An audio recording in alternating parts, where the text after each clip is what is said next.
Recorded Books and RB Digital present Smart Collaboration: How Professionals and Their Firms Succeed by Breaking Down Silos, by Heidi K. Gardner. Narrated by Tanya Eby.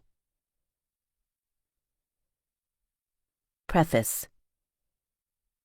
Why are some teams so much better, or worse, than others at using experts' knowledge to crack tough problems? I first became intrigued by this question when I was a management consultant for McKinsey & Company in London, Johannesburg, and New York. At McKinsey, we approached nearly every client engagement with a team. Many of my teammates had not just solid business training, but also fascinating backgrounds: astrophysicists, medical doctors, former lawyers, and military officers, that gave them unique perspectives on our work. But on multiple occasions, I wound up asking myself very similar questions. Is this collaboration producing exemplary results? Are we integrating all our unique knowledge to create a whole that is more than the sum of its parts? Certainly, those questions took root years earlier, while I was at the London School of Economics working on my master's thesis, which focused on leaders' roles in promoting teamwork in knowledge-based firms. But now my work experience cast a new light on these issues. I sensed that some of our consulting teams weren't firing on all cylinders. Sometimes the right players weren't in the room. Sometimes they were, but even so, we weren't always successful at surfacing and applying our team members' specialized expertise to the problem. Yet sometimes we were brilliant. Eventually, I left the business world in pursuit of an academic career.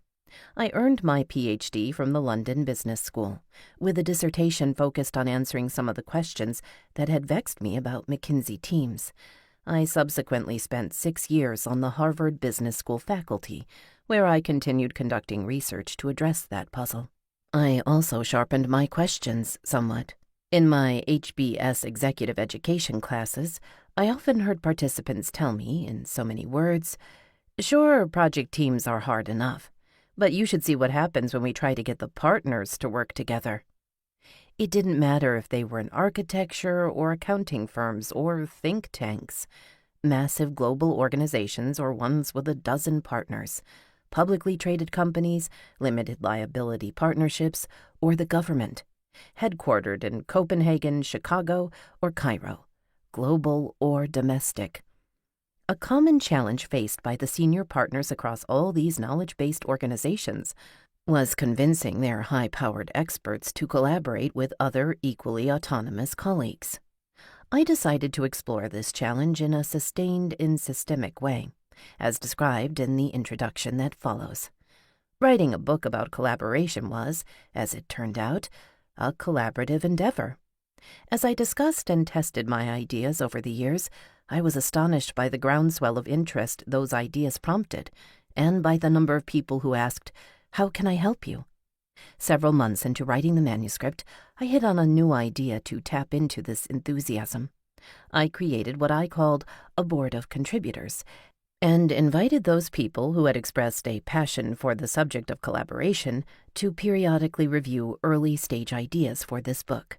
I posted rough drafts a few paragraphs at a time, and board members posted their critiques, challenged my ideas, and sometimes each other's, and provided nitty-gritty examples from their own experiences.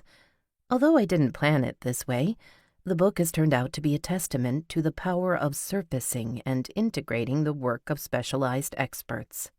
Their voices show up throughout the book, and I'm grateful for them. The search continues for even more powerful ways to collaborate on tough problems in knowledge-based organizations, including the subset of that universe that includes professional service firms. I invite you to read my current thoughts on the subject and contribute to the next generation of those ideas.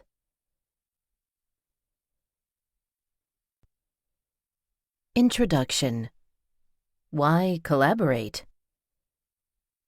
The greatest asset in any knowledge-based organization is the expertise of its professionals, the engineers and architects at a design-build firm, the scientists at a research institute, the lawyers and accountants at their respective firms, and so on.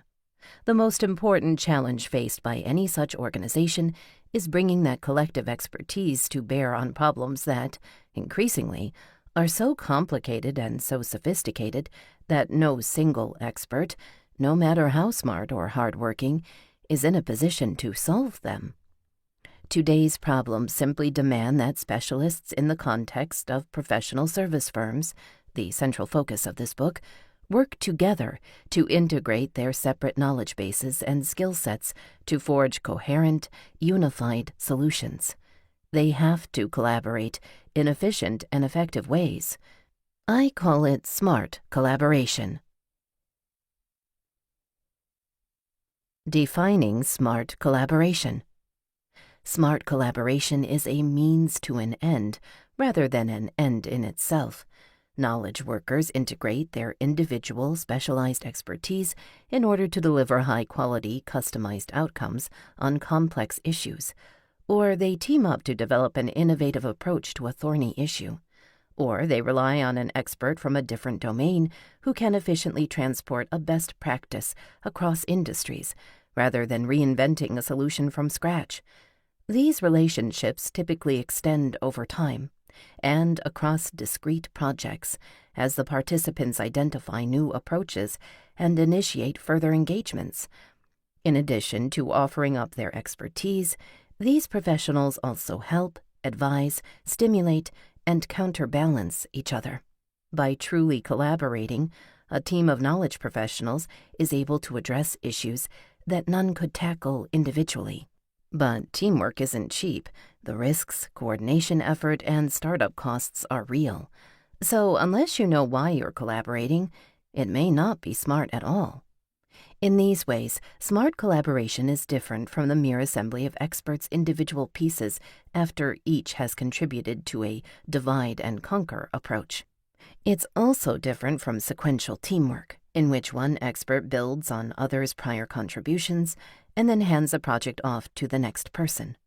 Although collaboration may not involve direct, face-to-face work, it does require repeated interactions that, over time, allow the creative recombination of different people's information, perspectives, and expertise.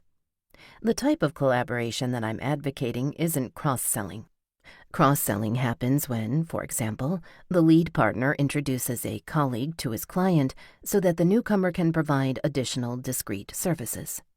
Although the lead partner may provide some general oversight or quality control, he doesn't get deeply involved. It's merely a referral or a handoff. Put simply, cross-selling is the professional equivalent of what you've surely heard at the register at McDonald's. Do you want fries with that?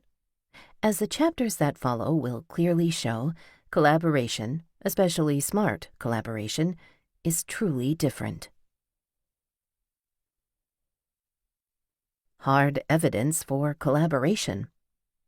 Collaboration is a means toward achieving the penultimate goal of solving complex, interesting problems, and the ultimate goal of giving firms a strategic, sustainable, and profitable platform. While there are many feel-good arguments in favor of collaboration, the real justification for effective collaboration in the knowledge sector can be found in the bottom line. Done right, collaboration makes your firm more successful in the war for clients and in the war for talent. This book provides the hard evidence for what has so far been considered a soft subject.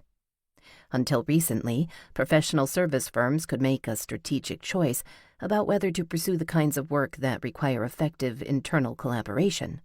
Given the inherent challenges of collaboration, some opted out.